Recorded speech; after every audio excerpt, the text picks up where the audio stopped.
পশ্চিমবঙ্গে অমিত শাহের আর একটা মাস্টার স্ট্রোক, একেবারে মাস্টার স্ট্রোক। এবং সেই মাস্টার স্ট্রোকটা এতটাই শক্তিশালী হয়েছে, আমাদের রাজ্যে মমতা বন্দ্যোপাধ্যায় লম্ফ জম্প শুরু করেছেন। বুঝে গেছেন এবার আর তার ডাল গলবে না।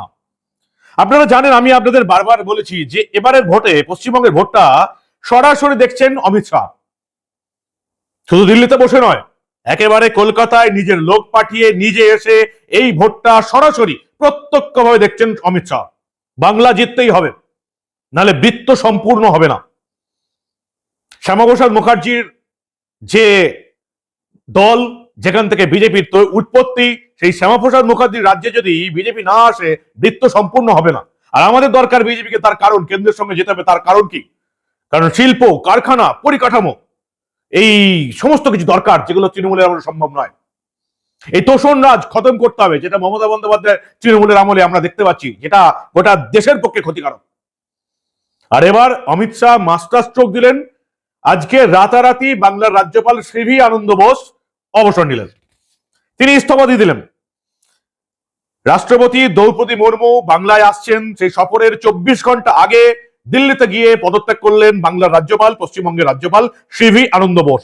তার কিন্তু এখনো সময় শেষ হয়নি।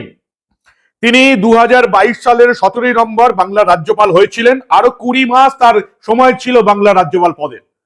কিন্তু অমিত শাহ পরিষ্কার বুঝে গেছেন, বাংলার রাজ্যপাল পদে সিভি আনন্দ বোসকে বসিয়ে এই রাজ্যে ভোট ঠিকঠাক করা যাবে না। যদিও আপনারা জানেন যে রাজ্যপালের পদ হচ্ছে শুধু আলংকারিক পদ, একটা সংবিধানের পদ, এমনি তার কোনো ক্ষমতাও নেই, কোনো পাওয়ারও নেই। কিন্তু এই রাজ্যে ভোটের ক্ষেত্রে গেলে মুখ খুলতে হবে।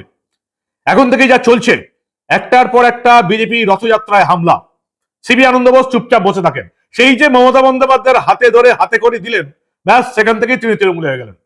আর তারপরে এই যে মহিলা ঘটিত কেসে ফাঁসলেন, তৃণমূল হইচই করলো, তিনি একেবারে স্পিকটি নট হয়ে গেলেন। তাই এবার সিভি আনন্দ বোসের সময় শেষ।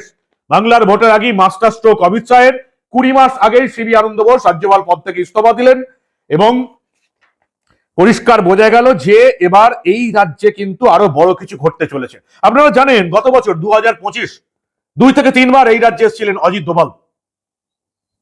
গোপনে বৈঠক করে গেছেন নিরাপত্তা আধিকারিকদের সঙ্গে, তারপর চলেও গেছেন। এবার সেই অজিত ঘোষালের ডেপুটি RN রবি, যিনি তামিলনাড়ুর রাজ্যপাল, তাকে এবার এই পশ্চিমবঙ্গে রাজ্যপাল করে পাঠানো হচ্ছে। অমিত শাহ জানিয়ে দিয়েছেন মুখ্যমন্ত্রী মমতা বন্দ্যোপাধ্যায়কে। আর তারপরেই একেবারে সিভি আনন্দ বোসের এই হঠাৎ পদত্যাগ দেখে মমতা বন্দ্যোপাধ্যায় রেগে খাঁই। তিনি বুঝতে পেরে গেছিলেন সিভি আনন্দ বোসকে সরিয়ে দিয়ে কিভাবে অমিত শাহ তাকে বিপদের মধ্যে ফেলে দিলেন। এবার যিনি রাজ্যপাল এসছেন, তার নাম RN রবি। কি তার পরিচয় দেব, তার আগে মমতা বন্দ্যোপাধ্যায়ের চিঠিটা একবার দেখে নিন। সোশ্যাল মিডিয়ায় তিনি পোস্ট করেছেন যে চিঠি তিনি লিখছেন, চিঠি তো নয়, সোশ্যাল মিডিয়ায় পোস্ট। তিনি লিখছেন, I am shocked and deeply concerned by the sudden news of the resignation of Sivi Ananda Bose, the governor of West Bengal. The reasons behind his resignation are not known to me at this moment. However, given the prevailing circumstances, I would not be surprised if the governor has been subjected to some pressure from Union Home Minister. সংবিধানের নামে শপথ নিয়ে রাজ্যের মুখ্যমন্ত্রী বলছেন যে দেশের home minister, স্বরাষ্ট্রমন্ত্রী রাজ্যপালকে চাপে রেখেছেন, চাপে পড়িয়ে ইস্তফা দেওয়ালেন। ভাবুন একবার, কি লিখছেন মমতা বন্দ্যোপাধ্যায় মুখ্যমন্ত্রী হিসেবে, তিনি এখনো বুঝে উঠতে পারেননি।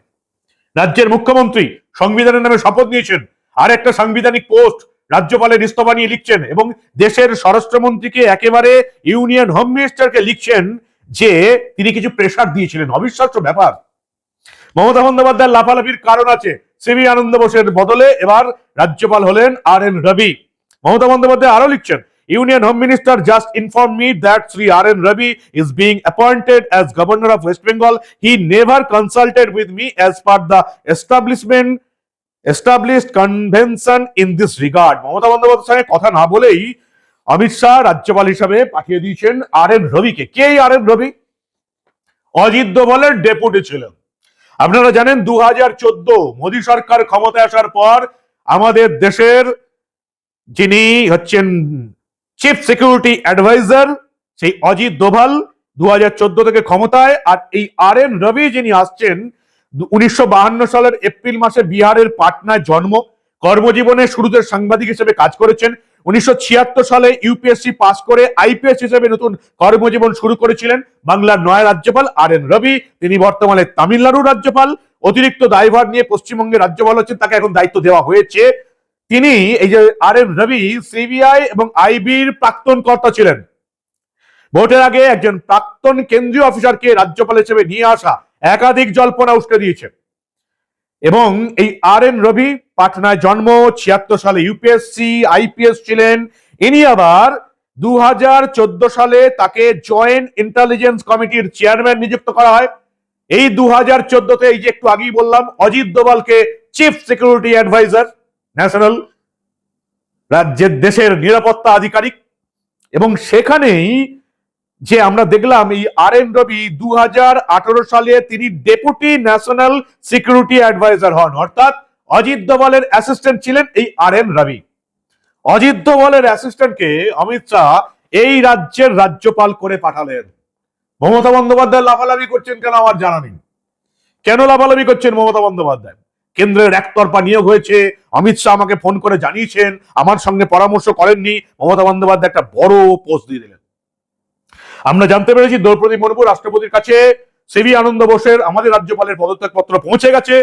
রাষ্ট্রপতি দ্রৌপদী মুর্মু সেই পদত্যাগপত্র গ্রহণ করে নিয়েছেন এবং আগামীকাল থেকে আমাদের রাজ্যপাল, তামিলনাড়ুর রাজ্যপাল এই রবি, যিনি এখানকার অতিরিক্ত দায়িত্বে আছেন, আপাতত তিনি দায়িত্বে থাকছেন, তিনিই রাজ্যপাল হবেন নাকি পরবর্তীকালে নতুন কাউকে রাজ্যপাল হিসেবে পাঠানো হবে সেটাও একটা প্রশ্নের বিষয়।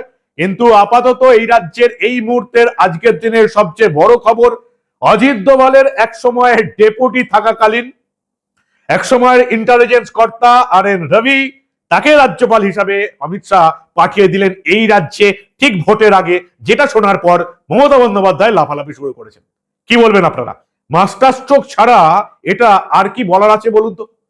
আপনাদের মূল্যবান এবং গুরুত্বপূর্ণ মতামত জানান দা নিউজ বাংলার কমেন্ট সেকশনে। দেখতে থাকুন দা নিউজ বাংলা। আমরা আবার রাজ্য রাজনীতি, কেন্দ্রীয় রাজনীতি এবং এই ধরনের অনেক ঘটনায় চেপে রাখতে দেব না।